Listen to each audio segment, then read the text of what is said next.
কি হয়েছে হাদিস নিয়ে? কি হয়েছে হাদিসের প্রতি আপনার মানে কি অবিশ্বাস তৈরি হয়েছে কেন? কারণটা কি? হাদিসের প্রতি অবিশ্বাসের কারণ কিছু না। হাদিস আমাদের চার ইমামের কারুর মত এক না, তাই বলতেছি। মানে কিন্তু অবশ্যই চার ইমামের 90 জন পৃথিবীতে স্বীকার করে, 10 জন স্বীকার করে না। আচ্ছা ভাইজান, হাদিস আগে আসছে না ইমাম আগে আসছে? আগে আগে কোরআন। না, আমি প্রশ্ন করছি হাদিস আগে আসছে না কোরআন আগে, চার ইমাম আগে আসছে? আগে আগে হাদিস বলতে আগে ইমাম এসে অনেক পরে, তারপরে আগে হাদিস। প্রশ্ন তো খুব সহজ। কোরআনের পরে কোরআন আর হাদিস তো একই সঙ্গে সমসাময়িক যুগে আসছে, হ্যাঁ। তারপরে ইমাম আবু হানিফা আসছে 80 হিজরিতে, রাসূল ইসলামের মৃত্যুর 80 বছর পরে ইমাম আবু হানিফা আসছে, তাই না? হ্যাঁ, ইমাম আবু হানিফা ইমাম ইমাম আগে আবু হাসতে হানিফা আগে। আমি তো সেই প্রশ্নে আপনি তো উত্তর দিয়েছেন, আপনার সাথে তো আমি একমত। হ্যাঁ হ্যাঁ, হ্যাঁ, আপনার সাথে তো আমি একমত যে আগে আগে আসছে কে? আগে হাদিস আসছে না আগে ইমামরা জন্মগ্রহণ করছে? আগে ইমাম আগে আগে আগে হাসতে হাদিস। হাদিস আসছে। তো হাদিস কিভাবে আসছে এটা কি আপনার জানা আছে ভাই? না, আমি আলেম না। ও, হাদিস কিভাবে? আচ্ছা ঠিক আছে, তাহলে হাদিস কি? আমি আলেম না, তাই আমি এতটুকু জানি যে এক হাদিস আরেক হাদিসের সাথে সাংঘর্ষিক। আচ্ছা আচ্ছা আচ্ছা, এক হাদিসের সাথে আরেক হাদিসের সাংঘর্ষিক। তো এই সাংঘর্ষিকতাটা আপনি আপনি বের করছেন নিজে নিজে, নাকি আপনাকে কেউ বলছে বা জানাইছে? আমরা তো আমি তো আগেই বলেছি আমি আলেম না, শুনেছি এক হাদিস এক হুজুরি এক ইমামের সাথে আরেক ইমামের মিলনি। আচ্ছা, মনে করেন ইমাম আবু হানিফার নিকট আমিন আসতে বলতে হবে, বা বলারই দরকার নেই। আর ইমাম আহমদ বিন হাম্বল বলছে জোরে বলতে হবে। তা আপনি কি? হ্যাঁ হ্যাঁ, আপনি মনে করতেছেন একজনে বলতেছে বুকের উপর হাত বাঁধো, আরেকজনে বলতেছে যে তুমি নাভির নিচে হাত বাঁধো, আরেকজন বলতেছে হাত বাঁধারই দরকার নেই। হাতি বাজারে দরকার নেই। হ্যাঁ হ্যাঁ, ওই তো ওই হ্যাঁ। আচ্ছা ঠিক আর আছে, এক দল আমিন জোরে বলো আর এক দল আমিন বলো না। আপনি যেভাবে বুঝেন আমি সেভাবেই মানে উদাহরণটা দিলাম। এক ইমাম কইছে যে স্ত্রীরে টাচ করলে উজু ভাঙে যাবো গা, আরেকজনের বলছে যে না, স্ত্রীরে শুধু টাচ করলে উজু ভাঙবে না। তাইলে হ্যাঁ হ্যাঁ, তাইলে আমরা কোন দিকে যাব? আমরা কই নিতে যাবো? কোন দিকে যাব? আচ্ছা, হ্যাঁ, এটা হচ্ছে মত না এটা হাদিস? তা তো ওরা বলতে পারবো না। এই তো সমস্যা, এই যে দেখেন, আপনি কিন্তু এটা জানেনই না যে এটা হচ্ছে ইমামদের মত, এটা হাদিস না। না, ইহাক ভাবে চালাইয়েছে। হ্যাঁ হ্যাঁ, এখন এখন ইমামের মত একটা, আর একটা হচ্ছে হাদিস। আচ্ছা, এক রাকাতে সেজদা কয়টা ভাই? দুইটা। দুইটা। তো এক রাকাতে সেজদা যে দুইটা, এটা নিয়ে চার ইমামের মধ্যে কোনো মতভেদ আছে? দুনিয়ায় কারোর মতভেদ নেই। আচ্ছা, জোহর নামাজ 4 রাকাত, এই বিষয় নিয়ে কারো মতভেদ আছে? না, তা নেই। আচ্ছা, ঈদের সালাত 2 রাকাত, এটা নিয়ে পৃথিবীতে কোনো মতভেদ আছে? না, মতভেদ নেই। রমজান মাসে রোজা রাখতে হবে, হজ করতে হবে, উমরা করতে হবে, না, এসব কারোর মতভেদ নেই। মতভেদ নাই। তাহলে ইসলামের মৌলিক বিষয়ে কোনো ইমামের কোনো মতভেদ আছে? না না, নেই। মতভেদ নাই। তাহলে এক রাকাতে যে সেজদা দুইটা দিতে হবে, এটা কোন সূরার কত নম্বর আয়াতে আছে? ভাই, আমি তো ফার্স্টে বলে আছি আমি আলেম না। আচ্ছা ঠিক আছে, তাহলে আমি আপনাদের একটা জিনিস মাথায় ঢুকাই দিলাম, আমার কথা শেষ। যে যদি যারা বলবে যে হাদিস না মানলেও সে মুসলিম থাকে, তাইলে আমি দুইটা টিপস আমি আপনাকে দিলাম যে এক রাকাতে সেজদা কয়টা, এটা তাহলে দুইটা। হ্যাঁ, এই যে দুইটা, এটা নিশ্চয়ই কোরআনে আছে। হাদিস মনে করেন হাদিস মানার দরকারই নেই মনে করেন, হ্যাঁ, আচ্ছা, কোরআনে আছে। থাকতে পারে। আচ্ছা, যদি থাকতে, আর যদি কোরআনে না থাকে তখন কি? কোরআনে না থেকে যদি সেটা হাদিসে পাওয়া যায় তখন কি করবেন? হাদিস তো আগে বা এইটাই তো আমাদের মধ্যে ঘুরপাক। আচ্ছা, যদি হাদিসে থাকে আর যদি কোরআনে না থাকে, তাহলে কি হাদিস মানবেন নাকি হাদিস ফালাই দিবেন? হাদিস তো সব হাদিস তো মানা যাবে না। আমার কথা হচ্ছে যে সব হাদিস মানা যাবে না। না, একটা এই যে একটু আগে কিন্তু আমাদের বিতর্কের মানে আমাদের যে সমস্যার জায়গাটা ছিল যে হাদিস না মানলেও সে ব্যক্তি কাফের বা মুসলিম থাকে কি থাকে না, হ্যাঁ সেটা না। হ্যাঁ হ্যাঁ হাদিস বলতে হ্যাঁ সকল হাদিস কি বোঝানো হয়েছে এখানে দুই। সত্য হাদিস যেগুলো যেগুলো সত্য হাদিস সেইগুলো আমাদের অনুকরণ করতে হবে। আচ্ছা, এই আমি আমি আমি হাদিস তো বিভিন্ন ধরনের হাদিস আছে, তা এখন সব তো স্বীকার করা যাবে না। পৃথিবীতে যেগুলো জাল হাদিস, এগুলো মানার ব্যাপারে কোন ইমাম বলছে যেগুলো মানতে হবে? না, কেউ বলবে না। আচ্ছা, তো যেটা জাল হাদিস এটা তো জালি, যেটা ভুয়া সেটা তো ভুয়া। ভুয়া ভুয়াই যেটা ভুয়া সেটা তো 1400 বছর আগেও ভুয়া, আরো 50,000 বছর গেলে সেটাও বছর আগেও ভুয়া। ভুয়াই থাকবে, কিন্তু যেটা নিয়ে কোনো পৃথিবীতে কোনো বিতর্ক নাই। না না না আমি আপনার সাথে কথা বলতেছি হাদিস মানতে হবে, কেন হাদিস না মানলে কাফের হয় সেজন্য আমি বলতেছি। আচ্ছা, কেউ যদি সালাত না পড়ে সেই ব্যক্তি কি মুসলিম না কাফের? আল্লাহর হুকুম না মানলি সে মুসলমান না। সে মুসলমান মানে এটা তো আল্লাহর রাসূল বলে গেছেন, যদি কেউ সালাতকে অস্বীকার করে, সালাতকে না মানে, সালাত আদায় না করে, তাহলে সেই ব্যক্তি কুফরি করলো, কাফের হয়ে গেল, তাই না ভাই? হ্যাঁ, আলেমরা বলে। আলেমরা, সব আলেমরাই বলে এটা, কোনো ইমাম, সব ইমামরা এই বিষয়ে একমত। যে ব্যক্তি সালাতকে অস্বীকার করবে, অস্বীকার মানে হ্যাঁ হ্যাঁ যে নামাজ না পড়ে সেও অস্বীকার কর না। হ্যাঁ, হ্যাঁ ভাই পড়বেন। যে নামাজ পড়ে না সেও কিন্তু অস্বীকার, নামাজ পড়ে না মানে কি, সে অস্বীকার করে বলেই তো পড়ে না। হ্যাঁ হ্যাঁ স্বীকার করে কিন্তু পড়ে না। আচ্ছা, সেদিকে আমি না গেলাম, ওই বিতর্কে না গেলাম। মনে করেন যে ব্যক্তি সালাতে অস্বীকার করে সেই ব্যক্তি তো কাফের, তাই না ভাইজান? হ্যাঁ হ্যাঁ আচ্ছা, এই বিষয়ে তো কোনো পৃথিবীতে কোনো আলেমদের মধ্যে না না, বিমত নাই, বিবাদ মনে হয় নেই। বিমত নাই। সালাতে সূরা ফাতিহা পড়তে হবে, এক রাকাতে হ্যাঁ এক রাকাতে 2টা সিজদা দিতে হবে, তাকবীর হ্যাঁ হ্যাঁ সময় আল্লাহু আকবার বলতে হবে, চলতে হবে, তাশাহুদ পড়তে হবে, হ্যাঁ দুরূদ শরীফ পড়তে হবে, দুরূদ শরীফ পড়তে হবে, দোয়া মাসুরা পড়তে হবে, সালাম ফিরাইতে হবে, হ্যাঁ রুকু সিজদা করতে হ্যাঁ হবে। হ্যাঁ এগুলো একটাও কোরআনে। যদি কেউ বলে যে আমি, হ্যাঁ এগুলো একটাও কোরআনে নাই, আমি আপনাকে এই এই যে আমি এটা বলে গেলাম যে এটা কোনো কোরআনের কোনো আয়াতে এই কথাগুলো লেখা নাই যে তোমার এক রাকাতে সেজদা 2টা দিতে হবে, আজান দিতে হবে, একামত দিতে হবে, এগুলো কোরআনের কোথাও নাই। এগুলো কোরআনের কোথাও নাই, একটা এত পাবেন না আপনি। হ্যাঁ, মানে তাকবীরে তাহরিমা থেকে সালাম ফেরানো পর্যন্ত আপনি যতগুলো কাজ করেন, হ্যাঁ ওই জোরে আমিন আস্তে আমিন ছাড়া, ওই বুকে হাত বাঁধা, ওই নাবির নিচে হাত, এগুলো ছাড়া যেগুলো যেগুলো সবাই করে, সবাই একমত, সেগুলোর কথা বলতেছি। হ্যাঁ, এই একটাও আপনি কোরআনের আয়াতে পাবেন। হ্যাঁ, কোরআনে পাবেন যে তোমরা সালাতের জন্য দাঁড়া হও, তোমরা সালাত করো, সালাত কায়েম করো, যাকাত দাও, এগুলো পাইবেন। 50টা গরু, আপনার 50টা গরু আছে, যাকাত কত আপনি কোরআনে পাবেন? আপনার 50টা উট আছে, যাকাত কত আপনি তো কোরআনে পাবেন? কোরআনে পাবেন। যাকাত তো আপনার ফরজ না ভাই? হ্যাঁ ফরজ। তাহলে কোরআনে তো আপনার এটা থাকার কথা যে আপনার 50টা উটে যাকাত কত, বা একটা নিয়ম যে এতটা উট থাকলে আপনার এতটা যাকাত। কোরআনে বলা আছে আপনার 10,000 মণ ধান হইলে আপনি কতটুকু ওষুধ দিবেন? বলা নেই। আচ্ছা, আপনি কিভাবে হজের যে কাবা শরীফ সেটা কয় চক্কর দিবেন সেটা কি কোরআনে বলা আছে? মনে হয় না, আমি তো জানি না ভাই। আচ্ছা, তাহলে 7 চক্কর যে কোরআনে আপনি কাবা শরীফ যে 7 চক্কর দিতে হবে এটা তো কোরআনে বলা নাই। শয়তানদের যে হ্যাঁ, এটা তো কোরআনে বলা নাই। আপনার যে জানাজা দিতে হবে, সাদা কাপড় দিয়ে আপনাকে গোসল করাইতে হবে, গোসল করার পরে সাদা কাপড় পরাইতে হবে মরলে, এটা তো কোরআনে নাই। তাহলে আমি যতগুলো বললাম সবগুলো কিন্তু হাদিস থেকে আমরা পাই, তাই না? তাহলে যে হাদিস অস্বীকার করে তারে তো এখন মারা গেলে, সে যদি এখন এই মুহূর্তে মারা যায়, তাকে তো এখন জানাজাও দেওয়া যাবে না, সাদা কাপড় পরা যাবে না, গোসলও দিতে হবে না। যেটা কুত্তা বিলাই যেভাবে মারা যায় তাদেরকে সেভাবে মাটিতে পুঁতে দিতে হবে, তাই না? কিন্তু তাই, যেহেতু সে হাদিস মানে না, কারণ হাদিসে গোসলের কথা আছে, জানাজার কথা আছে, সাদা কাপড় দিয়ে আছে। সব হাদিস ঠিক না, এইটাই আর কিছু না।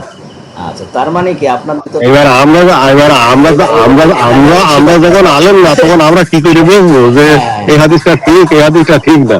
তা আপনাকে তো সেজন্যই বললাম যে আপনার যেই হাদিস নিয়ে সন্দেহ সেই হাদিসগুলি নিয়ে কথা বলেন, কিন্তু আপনি যদি বলেন যে আমি হাদিস মানি না, তাহলে তো সব হাদিসকে বোঝাচ্ছে। না না না, সব হাদিস না, সব হাদিস সব হাদিস না, কিন্তু অনেকে ফাজাইলের ভিতরে অনেক অনেক নেকি লেখা আছে, এইগুলো গোলাকাটা সৈরি সওয়াব, ওইগুলো গোলাকাটা ধন্যবাদ। সৈরি সওয়াব, তাহলে আপনি এইসব। তাহলে আপনি যেগুলো জয়ীফ হাদিস জাল হাদিস আছে সেগুলো নিয়ে কথা বলেন। আপনি যদি হ্যাঁ হ্যাঁ হ্যাঁ, হাদিস মানুই না, তাহলে তো আপনি কাফের হয়ে গেলেন সাথে সাথে, কারণ আপনি না না না না না না না, আল্লাহ সব সব হাদিস না, কিন্তু সব হাদিস না, কিন্তু শতকরাই আমরা যেটা দেখি শুনি বুঝি প্রায় দেখা যায় যে প্রায় হাদিসের সাথে সাংঘর্ষিক। আচ্ছা, প্রায় হাদিসের সাথে সাংঘর্ষিক, এই যে কথাটা বললেন এটাও তো মিথ্যা কথা বললেন। আমি যতগুলো এখন পয়েন্ট বললাম সবগুলোই তো ইসলামের মূল বিষয় নিয়ে কথা বলছি, আপনি সবগুলো তো হ্যাঁ হ্যাঁ হ্যাঁ হ্যাঁ, এগুলো ঠিক আছে, এগুলো সব এগুলো ঠিক আছে, সবই হাদিস থেকে পাই। তাহলে এগুলো ঠিক আছে। তাহলে আপনি যে বললেন যে এক হাদিসের সাথে আরেক হাদিসের সাংঘর্ষিক, এই সাংঘর্ষিকতাটা কি আপনি বুঝবেন না আলেমরা বুঝবে? আলেমরা বুঝবে। তাহলে সেই বিষয়ে আপনার নীরব থাকা ভালো না ভাই, কারণ আপনি হ্যাঁ, হ্যাঁ 100 বার চুপ থাকা সবথেকে ভালো।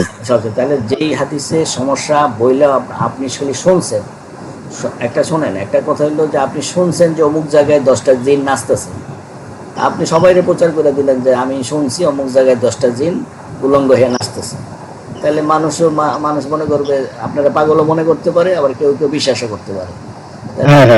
তাহলে আপনার কথা হলো কথাটা একটা ভুল কথাও মানুষ বিশ্বাস করে ফেলবে, তাই না? তাহলে আপনার কারণে আরো 10 জন লোক বিভ্রান্ত হচ্ছে, 10টা মিথ্যা ছড়াই যাচ্ছে। অবশ্যই। হ্যাঁ, তাহলে আপনি যদি বলেন যে আমি যে সমস্ত হাদিস জাল এবং জয়ীফ মিথ্যা সেগুলি মানি না, তাহলে ঠিক আছে। তাহলে আপনি এখন থেকে বলেন যে সমস্ত হাদিসগুলো জাল জয়ীফ, হ্যাঁ আমি সেগুলো মানি না। ভুলো ভাটকা, হ্যাঁ হ্যাঁ, এইগুলো তাইলে আপনার সাথে কোনো বিরোধ হবে না, তাইলে সবাই এইটা তো আমার এইটা তো মত, এটা সব মুসলমানের মত। হ্যাঁ, যে আপনার এখন কেউ যদি এসে বললে যে আপনার সাথে নবী করিম সাল্লাল্লাহু আলাইহি ওয়াসাল্লাম অমুক বাজারে চা খাইছে, তো এই হাদিসটা কি সহি হবে না জাল হবে? বলেন। ভুয়া হবে, কারণ আপনি যে সময় জন্মগ্রহণ করছেন তার বহু আগে রাসূল সাল্লাল্লাহু আলাইহি ওয়াসাল্লাম ওফাত হয়েছে, তাই না?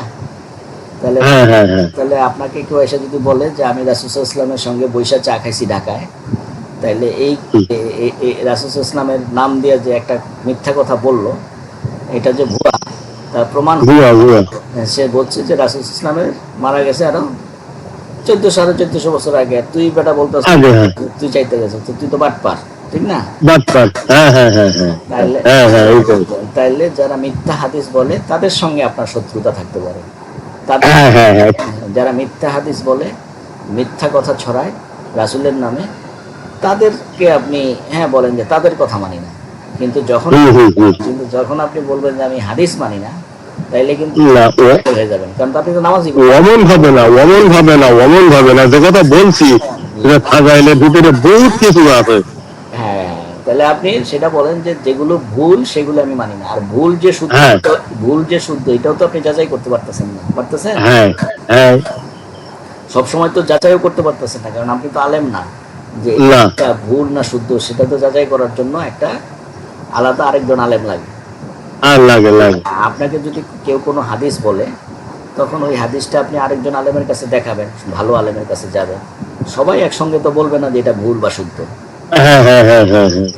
আপনি যখন মনে করবেন যে দেখেন, আপনি একটা জমি কিনতে গেলেও 10 জনের কাছে জিজ্ঞেস করেন যে এই জমিটা কিনা ঠিক হবে কিনা, হ্যাঁ এই জমি কাগজপত্র ঠিক আছে কিনা, আপনি তো কিনা, তাহলে আপনি যেখানে দিন পালন করবেন সেটাও তো যাচাই করে পালন করবেন, তাই না? অবশ্যই। হ্যাঁ, তাহলে এই কথাই আপনাকে বোঝানো হইল যে হাদিস মানি না এই কথা বললে মানুষের ইসলাম থাকে না। হাদিস মানি না এমন ভাবে বলা যাবে না, কিন্তু ভুয়াগুলো বহু হাদিস ভুয়া আছে বাংলাদেশে, মানুষ আমরা চর্চা করি, তাতে আমরা অভ্যস্ত, হ্যাঁ, যে আপনি এরকম 10-12টা হাদিস কি আপনি বলতে পারবেন যেগুলো আপনি শোনেন আপনার একেবারে ভুয়া মনে হচ্ছে? এরকম 3-4টা বলতে পারবেন আমার সামনে?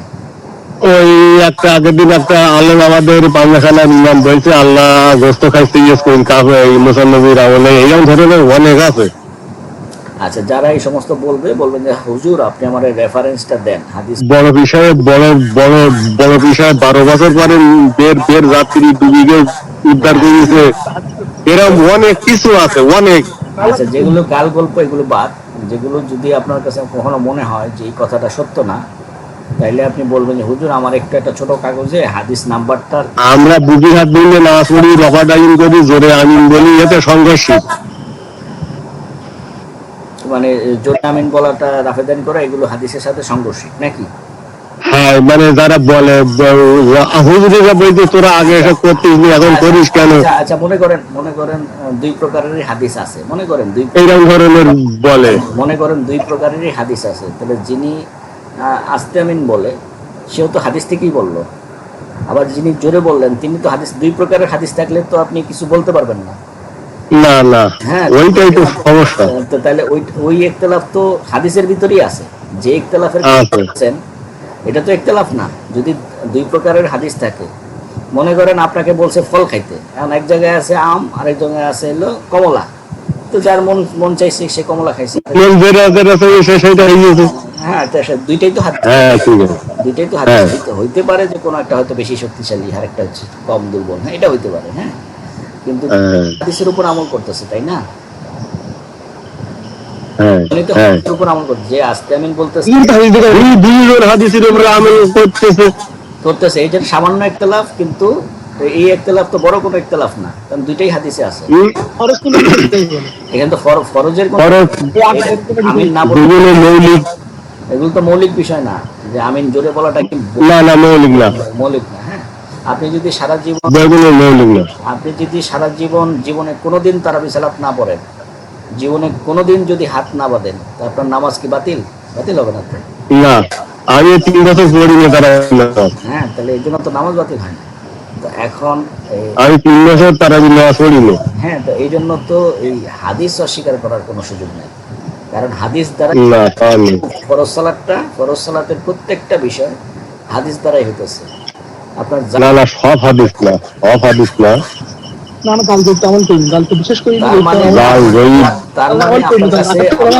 আপনার কাছে এরকম কোনো লিস্টও নাই যে হাদিসগুলো মানে সাংঘর্ষিক, মানে খুব বড় বড়। না না না না, ওরম ভাবে আমরা রাখি না, কিন্তু অনেক কিছু লাগে যে এত কিছু সুবহানাল্লাহ বললি, এত আলহামদুলিল্লাহ বললি, গোলাকাটা তৈরি সব এটা সেটা হানচান, তা আমার একটা লাগে যে গোলাকাটা তৈরি সব কি করা হয়।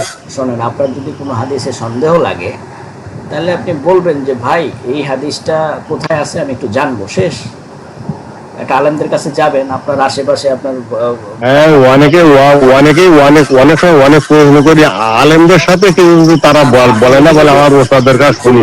ভাইজান, আপনার তো নিজে সিদ্ধান্ত নেওয়ার দরকার নাই। আপনি যদি যে কোনো একজন হুজুর আপনি ওয়াজে শুনলেন একটা হাদিস, আপনার কাছে যদি মনে হয় যে হাদিসটা ভুয়া, তাকে যাচাই করার জন্য তো আপনি যদি মাথায় একটু মনে রাখতে পারেন যে সে এই কথাটা বলছে, তার কাছ থেকে আপনি পার্সোনালি আপনি জেনে নেবেন যে ভাই আমার যে হাদিসটা বললেন এটা একটু লিখে দেন, যে কোন হাদিস গ্রন্থের কোথায় কত নম্বর হাদিস, ওইটা আমি অন্য জায়গায় গিয়ে যাচাই করবো। আপনার আমরা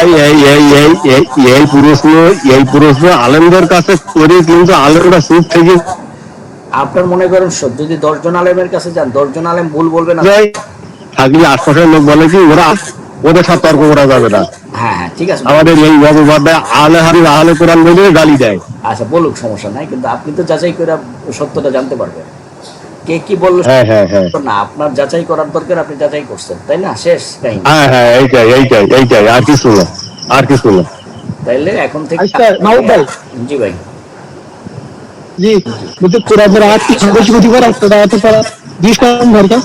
হ্যাঁ বুঝি নাই।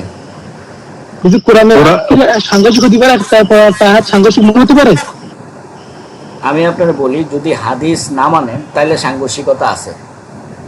যদি যেমন প্রমাণ দেখান, হ্যাঁ, যেমন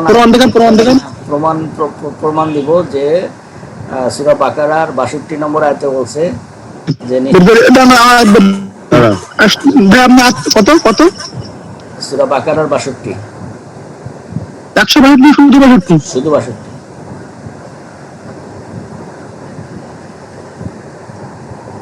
ওয়েট ভাই ওয়েট।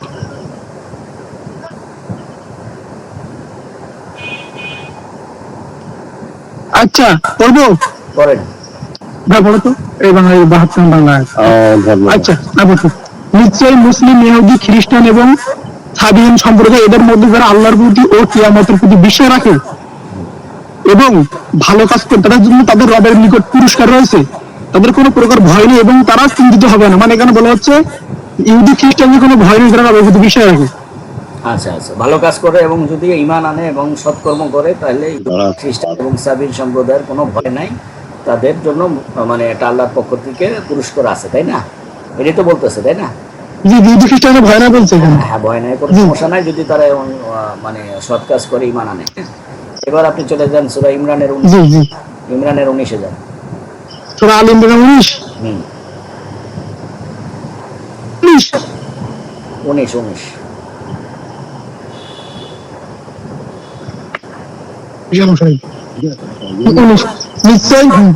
নিশ্চয় ইসলাম আল্লাহর নিকট একমাত্র ধর্ম এবং যাদেরকে গ্রন্থ প্রদত্ত হয়ে তাদের জ্ঞান আসার পরও যারা মতবিরোধে লিপ্ত রয়েছে শুধুমাত্র পরস্পর বিদ্বেষ কারণে, আচ্ছা, এবং যে আল্লাহ নির্দেশনা অস্বীকার করে নিশ্চয় আল্লাহ হিসাব গ্রহণ করে। প্রথম লাইনটা কি বললেন আবার বলেন? নিশ্চয়ই ইসলাম হল একমাত্র ধর্ম। নিশ্চয়ই আল্লাহর নিকট গ্রহণযোগ্য ধর্ম কি? ইসলাম। ইসলাম। আর একটু আগে যে আয়াত পাঠ করলেন সেই পাঠটা কি বললেন? ইহুদি এবং খ্রিস্টানরাও জান্নাতে যাবে, তাই না? জি, তা তো বলছেন।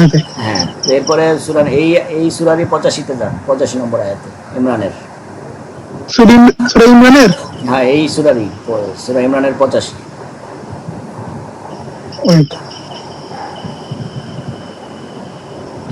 গেলাম। কি বলছে? আর যে কেউ ইসলাম ব্যতীত অন্য ধর্ম অন্বেষণ করবে তো কখনোই তার নিকট হতে গ্রহণ করা হবে না এবং পরকালে সে ক্ষতিগ্রস্ত হবে। আচ্ছা, তাহলে সূরা বাকারার সাথে এই দুই আয়াতের মধ্যে কিছু সংঘর্ষ পাইতেছেন? কি বলছি বলুন? যে একটা যারা সৎকর্ম করে, ভালো কাজের সম্মান দেয়, এই খ্রিস্টানকে বলতেছে যারা জানা যায় যারা ভয় নেই, বাকারা এই আয়াত আল্লাহ বলতেছেন একমাত্র ইসলাম একমাত্র ধর্ম, আর কোনো ধর্ম নেই বললে সে ধারণা। তাহলে আজ সাংঘর্ষিক মনে হচ্ছে আমার কাছে, বহুত মনে হচ্ছে না? কিন্তু বিভেদ না কিন্তু বলতো বোঝার গুলো আমাদের ভাই তো বলবেন না। এবং 85-তে একই যে লাস্টে যে আয়াতটা পাঠ করলেন 85-তে বলেই দিছে যে ইসলাম ছাড়া যদি কেউ অন্য কোনো ধর্ম তালাশ করে সেটা কোশ্চেন কালেও সেটা গ্রহণযোগ্য হবে না এবং তারা ক্ষতিগ্রস্তদের অন্তর্ভুক্ত, তাই না ভাইজান? তাইলে সূরা বাকারার যে প্রথম যে আয়াতটা যে পাঠ করলেন যে নিশ্চয়ই যারা ঈমান এনেছে তাদের মধ্যে যারা ইহুদি খ্রিস্টান এবং সাবিন সম্প্রদায় তাদের কোনো ভয় নাই, তাদের জন্য তাদের জন্য কোনো ভয় নাই, অর্থাৎ আল্লাহ আশ্বস্ত করে দিয়েছে যে তারাও মানে তাদের জন্য শান্তি আছে। আখিরাতে। কিন্তু শেষের দুই আয়াতে তো বলতেছে ইসলাম ছাড়া অন্য কোনো ধর্মই আল্লাহর কাছে গ্রহণযোগ্য না। তাহলে তো দুই আয়াতের মধ্যে মারামারি লেগে গেল না ভাই? তাহলে এই সংঘর্ষটা দূর করবে কি?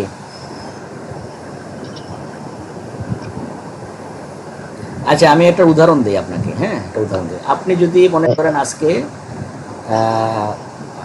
ঢাকায় আপনি বসবাস করতেন 10 বছর, কালকে আপনি রাজশাহীতে চলে গেছেন। আজকে আপনি ঢাকায় 10 বছর থাকার পরে কালকে আপনি রাজশাহীতে স্থায়ীভাবে চলে গেছেন। তাইলে আপনার ঠিকানা, শেষ ঠিকানা কোনটা? ঢাকা। রাজশাহী শেষ ঠিকানা? রাজশাহী। মানে শেষের যে ঠিকানাটা ওইটাই বর্তমান ঠিকানা, তাই না? তাইলে বর্তমানে কেউ যদি আপনাকে চিঠি পাঠায় কোথায় পাঠাবে? ঢাকায় পাঠাবে না রাজশাহীতে পাঠাবে? রাজশাহী পাঠাবে। কিন্তু কেউ যদি বলে যে আগে এই ঠিকানাটা ছিল, সেটা কি ভুল? সেটা ভুল না।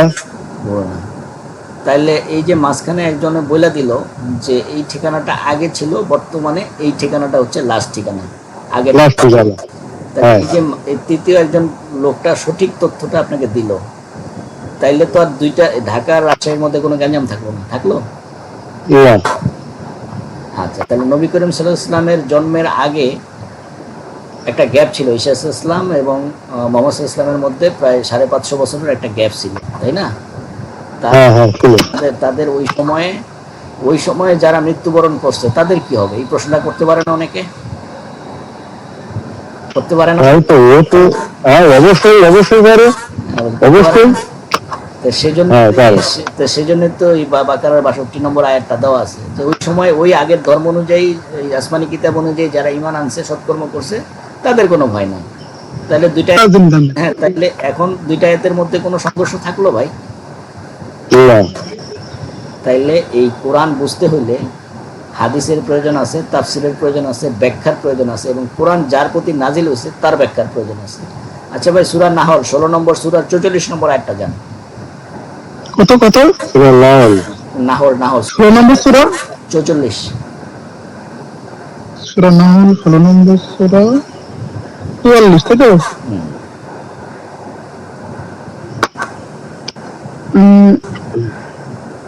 আচ্ছা 44 না 45 ভাই? 44 46 বলতে কি 44? হ্যাঁ, চার। আচ্ছা আচ্ছা, তাদের প্রেরণ করেছিলাম স্পষ্ট নিদর্শন ও গ্রন্থ সহ, এবং তোমার প্রতি কোরআন অবতীর্ণ করেছি মানুষকে স্পষ্টভাবে বুঝিয়ে দেওয়ার জন্য। আচ্ছা যা তাদের প্রতি অবতীর্ণ করা হয়েছিল যারা চিন্তা ভাবনা করে। আচ্ছা আচ্ছা, তাহলে কোরআন অবতীর্ণ হয়েছে কার প্রতি? মুহাম্মদ সাল্লাল্লাহু আলাইহি ওয়াসাল্লামের প্রতি, তাই না? স্পষ্ট প্রমাণাদি এবং দলিলাদি সহকারে, তাই না? জি। এরপরে বলছে যে তুমি মানুষের কাছে স্পষ্ট করে বুঝাই দিবে, তাই না? হ্যাঁ হ্যাঁ। তাহলে স্পষ্ট করে বুঝাই দিবে কে? রাসূল। রাসূল যেহেতু রাসূলের প্রতি কোরআন নাজিল বলেই দিছে যে স্পষ্ট প্রমাণাদি সহ তোমার প্রতি নাজিল করেছি এই কোরআন, তুমি মানুষের কাছে স্পষ্ট করে বুঝিয়ে দিবে। কোরআনটা যার উপর নাজিল হয়েছে আল্লাহ বইলা দিছে আমি তোমার প্রতি কোরআন নাজিল করছি, তুমি মানুষের কাছে স্পষ্ট করে বুঝাই দিবে, তাই না? তাইলে শুধুমাত্র আবার অন্য আয়াতে কিন্তু আল্লাহ বলতেছেন যে আমি এই কোরআনে বিস্তারিত ব্যাখ্যা করে দিছি। তাহলে দুইটা আয়াত তো দুই রকম হয়ে গেল না? দুই রকম হয়ে গেল। এক আয়াতে আল্লাহ বলতেছেন যে আমি বিস্তারিত ভাবে ব্যাখ্যা করে দিছি, আর এইখানে আসলে দুইটার মধ্যে কোনো বৈপরীত্য নাই। মনে করেন প্রধানমন্ত্রী নিজে একটা ঘোষণা দিল, আর প্রধানমন্ত্রীর পক্ষে প্রধানমন্ত্রীর সচিব ঘোষণা দিল, দুইটা ঘোষণার মধ্যে কোনো পার্থক্য আছে? দুইটাই তো প্রধানমন্ত্রীর পক্ষ থেকে আসছে। প্রধানমন্ত্রী সচিবের ক্ষমতা আছে প্রধানমন্ত্রীর অনুমতি ছাড়া কোনো বক্তব্য না। তাইলে প্রধানমন্ত্রী নিজের যে বক্তব্যটা দেয় আর প্রধানমন্ত্রীর প্রধান সচিব যে বক্তব্যটা দেয় রাষ্ট্রের পক্ষে একই বক্তব্য। তার মানে প্রধানমন্ত্রী নিজে যে বক্তৃতাটা দিতে পারেন এই সময়ের কারণে বা বিভিন্ন কারণে, হ্যাঁ, সেই বক্তব্যটা তার পক্ষ হয়ে লিখিতভাবে পাঠ করে শোনাইছে আরেকজন, তো আরেকজন তার প্রতিনিধি। আল্লাহ সুবহানাহু ওয়া তাআলার প্রতিনিধি কে? রাসূল, তাই না? আল্লাহ বলতেছেন শুকরের মাংস খাইও না, হারাম। আল্লাহ নিজে বলতেছেন কোরআনে, তাই না? আর রাসূল বলতেছেন যে গৃহপালিত গাধার মাংস খাইও না। গৃহপালিত গাধার মাংস তো কথাটা তো কোরআনে নাই, আছে? নাই। তাইলে আল্লাহ বলতেছেন শুকরের মাংস খাইও না, রাসূল বলতেছেন গৃহপালিত গাধার মাংস খাইও না। তাহলে আল্লাহ যে বলতেছেন শুকরের মাংস খায় না, এটা সরাসরি কোরআনই আছে মায়েদার 3 নম্বর আয়াতে, তাই না? আর রাসূল যে বলছেন যে গৃহপালিত গাধার মাংস খায় না, এটা আবার কোরআনের কোথায় আছে? কোরআনে সরাসরি নাই, কিন্তু কোরআনের কিন্তু হাদিসে আছে। কিন্তু একটু আগে তো আপনি একটা পাঠ করলেন যে কোরআনে ইঙ্গিত পাইলেন আমি তোমাদের মাঝে একজন কি বলে স্পষ্ট প্রমাণাদি সহ তোমার প্রতি নাজিল করেছি কোরআন, তোমার কাছে স্পষ্ট করে বুঝিয়ে দিবে। 16 নম্বর 44 নম্বর আয়াত একটু আগে পাইলেন না আপনি? তার মানে কি আল্লাহর পক্ষ থেকে রাসূলও ব্যাখ্যা দিতে পারে, বিভিন্ন বিধান দিতে পারে, যেহেতু রাসূল আল্লাহর পক্ষ থেকে ছাড়া অন্য কোনো কথা বলেন না, ঠিক আছে? আমরা দুইটা জিনিস পাইলাম, একটা হলো কোরআন থেকেই পাইলাম যে কোরআন থেকে আল্লাহ সুবহানাহু ওয়া তাআলা যেমন সরাসরি কোরআনের ব্যাখ্যা দিতে পারেন, আবার রাসূলের পক্ষ থেকেও আলাদা ব্যাখ্যা আসতে পারে, যে কথাগুলো কোরআনেই লেখা আছে। এখন ব্যাখ্যাটা কি সেটা হাদিসে পাই, ঠিক না? যেমন এক রাকাতে সাজদা কয়টা, এটা তো কোরআনে নাই, এই ব্যাখ্যা কাছ থেকে পাইছি। হাদিস হাদিস। সুবহান ৭৭ হ্যাঁ, এবার লাস্ট একটা আয়াতে যান, সূরা বাকারার 151 তে যান। সূরা বাকারার 151।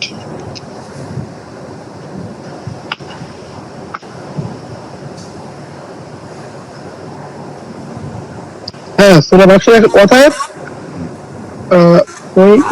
আমি তোমাদের কাছে একজন রাসূল প্রেরণ করেছি। যে আমি তোমাদের মধ্য হতে এরূপ রাসূল প্রেরণ করেছি যে তোমাদের নিকট আমার নির্দেশনগুলি পাঠ করে এবং তোমাদের পবিত্র করে এবং জি, তোমাদের আয়াত পাঠ করে এবং আমার আয়াত পাঠ করে এবং তোমাদেরকে পবিত্র করে, হ্যাঁ, তাহলে শিক্ষা দেন কোরআন এবং হিকমত। তা তোমরা জানতে না। হ্যাঁ, তাহলে আমি একটু পাঠ করি। আমি তোমাদের মাঝে একজন রাসূল প্রেরণ করেছি, যিনি আমার আয়াতসমূহ তেলাওয়াত করে শোনায়। এটা হলো প্রথম লাইন, তাই না? হ্যাঁ আমি তোমাদের মাঝে একজন রাসূল প্রেরণ করছি। কি প্রেরণ করছি? শুধু কোরআন প্রেরণ করছি নাকি রাসূল প্রেরণ করছি? রাসূল প্রেরণ করছি।